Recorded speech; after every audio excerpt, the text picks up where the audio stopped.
Do you remember how we talked about Rosemary's Baby not that long ago? Well, I figured we have to, obviously, also speak about the famous film adaptation. The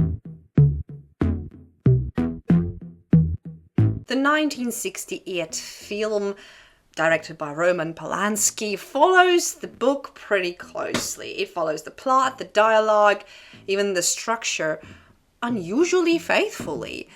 Because if you've seen me talk about this topic of book versus film on this channel, then you know that I'm usually in favor of taking it a bit freely. Like, yeah, sure, follow the structure. If you're going to adapt, you adapt correctly, but you have this frivolity to change the tone if you must. And in Rosemary's Baby, the tone and the disturbing elements actually differ from what's in the book, and that's exactly what I would like to bring out. If you haven't seen the legendary Rosemary's Baby, which is considered a horror classic, to me it's not horror, it is a classic, slightly disturbing, mystical little movie, and I love it. Just a reminder, both book and the film follow Rosemary Woodhouse, a young woman who moves into a New York apartment building and gradually suspects that her neighbors and possibly her husband are part of a satanic conspiracy centered on her unborn child.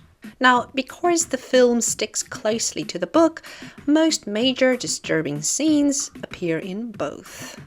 Starting with this ritualistic conception, it's actually quite unnerving in the film, albeit nothing is directly exposed to you as a viewer. It's heavily implied, and it shows some emotion during the process, so to speak.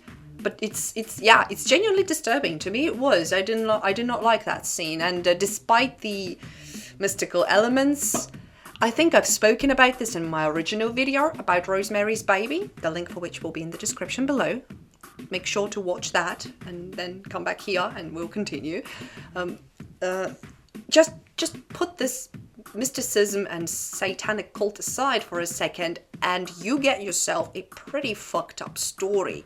Now, Rosemary experiences this dreamlike hallucination where a demonic entity sexually assaults her and impregnates her. So, yeah, if you leave the mystical aspect aside, like I said, it's pretty fucked up.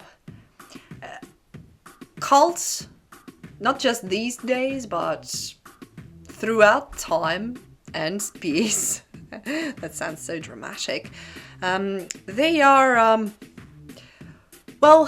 disturbing on their own. I mean, you understand where I'm going with this.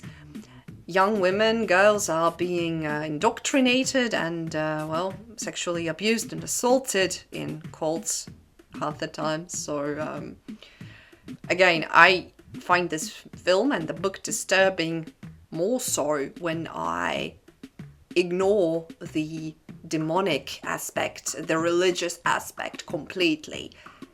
It is so unpleasant. Immediately it becomes not a fun little easy horror flick to watch. It becomes a truly disturbing psychological nightmare fuel, actually, and makes you nauseous.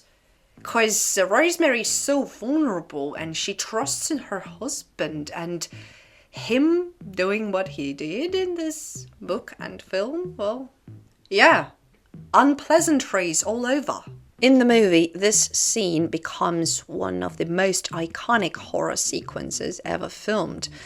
Polanski shows fragments of naked cult members chanting, Rosemary fluting, the yellow-eyed devil and stuff. But again, if you ignore this concept completely, you can understand the allegory and where this is going and what it actually means. Also, there is the subject of Rosemary's isolation and gaslighting. Whilst in the book, much of the horror is internal, and readers see Rosemary carefully documenting symptoms and realizing people are lying to her. Her husband knowingly conspires with the cults, and the film, well, the same events occur, but the film emphasizes claustrophobic apartment spaces. That's a disturbing bonus. It has lingering camera shots, again, excellent filmmaking here, and silence, as well as awkward conversations. The viewer feels Rosemary's paranoia, but does not hear her thoughts. And that is more than enough, at least to me it is. I also enjoyed, very questionable, the death of Hutch in the movie, because it is much more sudden and abrupt even. So, it's a bit, like I said, the film can have its liberties. It certainly takes its liberties here and there, but in overall, I cannot complain here or really draw much comparison, because the film is very faithful to the book. I'm just gonna say I enjoyed the film a lot. I'm not a huge fan, but because it's on the lighter side to me. But if I ignore this religious subplot, and well, actually it's not the subplot, it is kind of the main focus.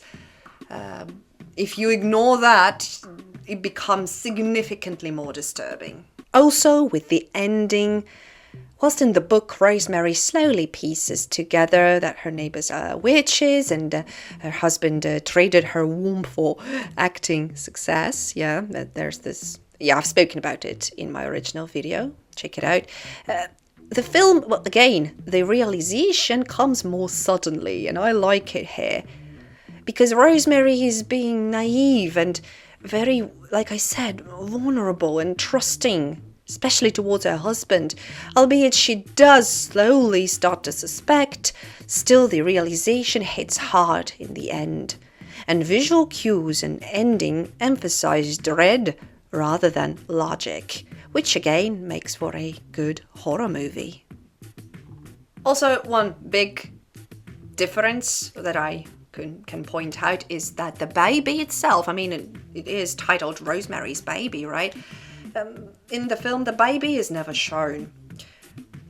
All we see is Rosemary's reaction to it, and to me, that is more than enough.